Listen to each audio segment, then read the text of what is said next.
Lauren Daigle is on the phone with us today. Lauren, how are you doing? I'm doing so good. Thank you for having me, Dominic. Yeah, absolutely. I've been listening to your music for a while. I used to go to Bethel Church, and now you're so big. So I know that you had some kind of surprising criticism a month ago when you went on Ellen. You know, you got criticism for going on the show for someone that's openly gay. And how did you deal with that? And was that really devastating or disappointing, or was it just something that you weren't too surprised about? I think it's funny because I told my manager this is the first time in my career that I'm genuinely getting criticized. Sure. I think a lot of times, like with the career in its previous years, there was this constant embrace, this constant yeah, we support you. But the second you step outside of what people want for you, what people want you to do, the second you start, doing what you feel like you're supposed to do, if it doesn't fall in line with what they want, that's when the criticism comes. So it's an interesting place to be, I'll say. But one thing I've learned from it is you can't expect people to understand the decisions that you make if they're not in the position to make those decisions. Yeah. So I have to look at the Instagram comments and the Facebook comments and all of that and kind of put them aside, not in the I don't care about these people sense, but in the sense of they're not in a position to make these kind of decisions. Why would I ever expect them to understand this position, this placement, this sphere? It's like an unrealistic expectation on a people group that they're completely disassociated. And so for me, it was really sad that their outlook would be, oh, because Ellen's gay, she's bad. That's sad. It's so sad because what people don't realize is I went to Ellen and she is just a bundle of light. She's so joyful. She was so kind. She sat in our sound check, and at the end of the sound check comes up to me and was like, hey, I want you to stay focused. Like, you remember this is a marathon, not a sprint. Do not burn yourself out. You have what it takes to be like a history maker in this world. Like, don't burn out. Stay focused and only do what you love. Don't do the things that make you exhausted in a roundabout way. And I was like, oh, okay. Like, she actually took time to kind of invest, even if it was 3 minutes. It was a moment, And so It's kind of sad to see people criticize her whenever she's just a beautiful person. Yeah. But people don't understand. I don't know if you know about the show. So I'm a celebrity publicist and have been for 12 years, and I've also been a Christian for 18. So it's like people just they don't know what they're talking about, and they're critical, and they got like these really strange, strict standards. Mm-hmm. Going on Ellen is something that your career really needs. I mean, you've gone mainstream, and you got a huge person reaching out, and you would be really foolish to turn that down and be like, no, you're gay. It's like, I mean, honestly, like, you...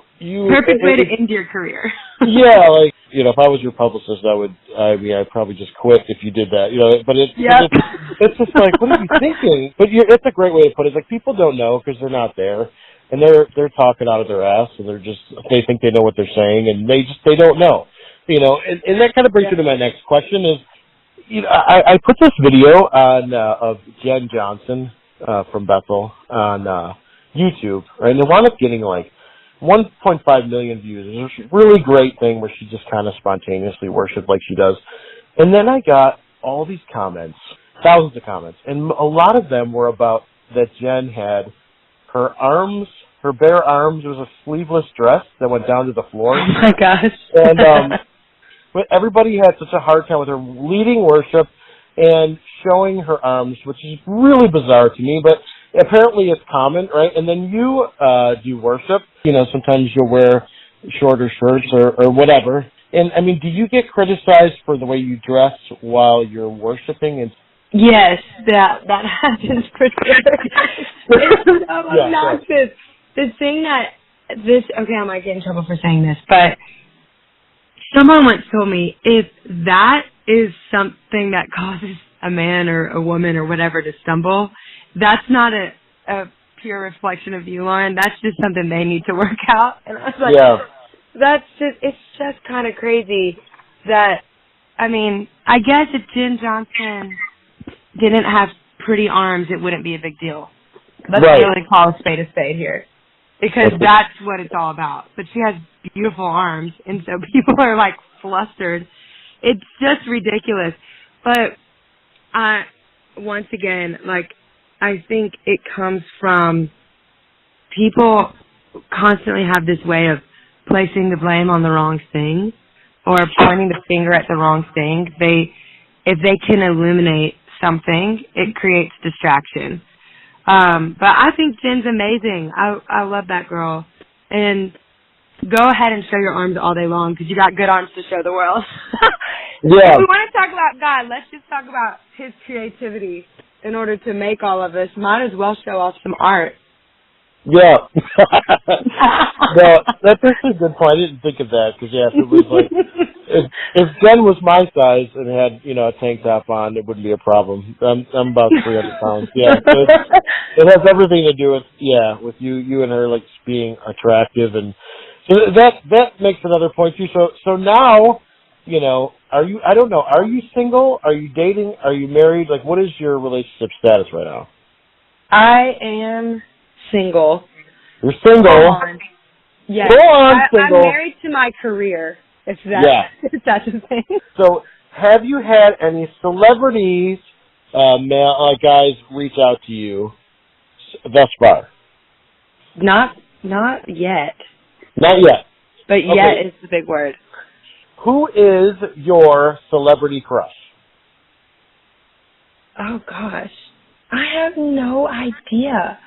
I will say I just saw Star is Born, and that movie was epic. Yeah. And I've never really thought of Bradley Cooper as someone that's attractive, but the way that he played that character was unreal. Like, I was completely moved by that movie, completely moved by his character. So I guess I would say him.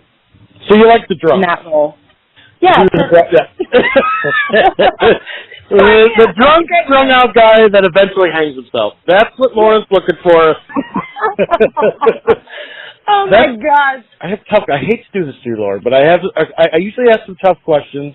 So is that all right if I ask you just a couple ones that are tougher, and you can let me know if you want to answer them? Okay, cool. Okay. Well, since we were talking about Ellen, do you feel that homosexuality is a sin? You know, I can't honestly answer on that in the sense of I have too many people that I love that they are homosexual. I don't know. I actually had a conversation with someone last night about it, and I was like, I can't say one way or the other. I'm not God. So when people ask questions like that, that's what my go-to is. Like, I just say read the Bible and find out for yourself. And when you find out, let me know, because I'm learning too. Wow, you're a pro already. Next question is, are you an advocate for the Me Too movement, and have you ever experienced sexual harassment in your life or career? I don't think I have. I'm like, honestly though, this is so bad. I'm from Louisiana, and I come from a family of like super strong-willed women. So if it has happened, I would say that if it has happened, I would say that it completely went over my head. Just because I just kind of plow and move on to the next thing. But I don't think I have been directly affected in the workforce by it. Lauren Daigle, thank you so much for being on the show today. Dominic, this is awesome. Thanks for keeping it real. Hey, this is Lauren Daigle, and you're listening to The Dominic Maddie Show.